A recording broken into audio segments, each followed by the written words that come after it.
ഭക്ഷ്യസുരക്ഷയും വൃത്തിയുള്ള ഭക്ഷണവുമൊക്കെ പേരിന് മാത്രമാകുന്ന അനുഭവങ്ങൾ പലപ്പോഴും ഉണ്ടാകാറുണ്ട്. ഗുണമേന്മയുള്ള ഭക്ഷണം കൊടുക്കുമെന്ന് ഉറപ്പു പറയുന്ന ഇന്ത്യൻ റെയിൽവേയിൽ പ്രത്യേകിച്ച് ട്രെയിനിൽ കിട്ടുന്ന ആഹാരത്തിന്റെ അവസ്ഥ എന്താണ്? സംസ്ഥാനത്തിന്റെ വിവിധ ഭാഗങ്ങളിൽ നിന്ന് പകർത്തിയ ചില കാഴ്ചകളിലൂടെ റോയിംഗ് റിപ്പോർട്ടറിന്റെ യാത്ര.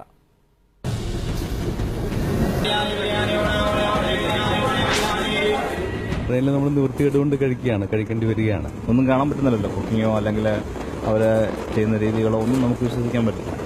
യാത്രക്കാർ ട്രെയിനിൽ നിന്ന് ഭക്ഷണം വാങ്ങാൻ മടിക്കുന്നത് എന്തുകൊണ്ടാണ്?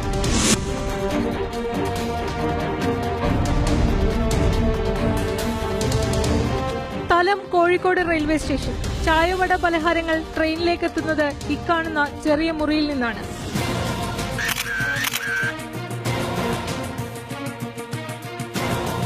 പ്ലാറ്റ്ഫോം ഇറങ്ങി കയറി പോകുന്ന പാക്കറ്റിൽ ഉഴുന്നുവട,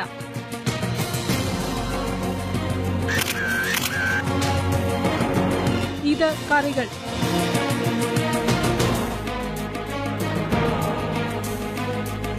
ഇനി ചില വിൽപ്പനക്കാരെ ശ്രദ്ധിക്കാം.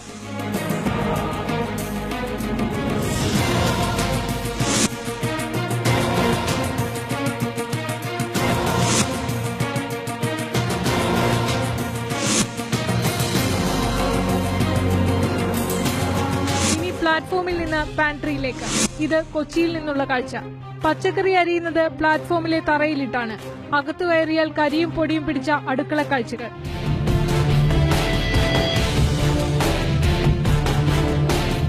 തലങ്ങും വിലങ്ങും ഓടുന്ന എലികൾ.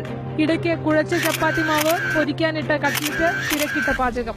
പണിക്ക് നിൽക്കുന്ന അന്യസംസ്ഥാന തൊഴിലാളിയുടെ കയ്യിൽ പാനിന്റെ ലഹരി. ഓൺലൈൻ ടെൻഡർ വഴിയാണ് ക്യാന്റീൻ നടത്തിപ്പുകാരെ റെയിൽവേ കണ്ടെത്തുന്നത്. തീർച്ചയായും സമ്മതിക്കേണ്ട കാര്യമാണ്. നമ്മൾ വിചാരിച്ച രീതിയിലുള്ള ക്വാളിറ്റിയുള്ള സർവീസ് വരുന്നില്ല.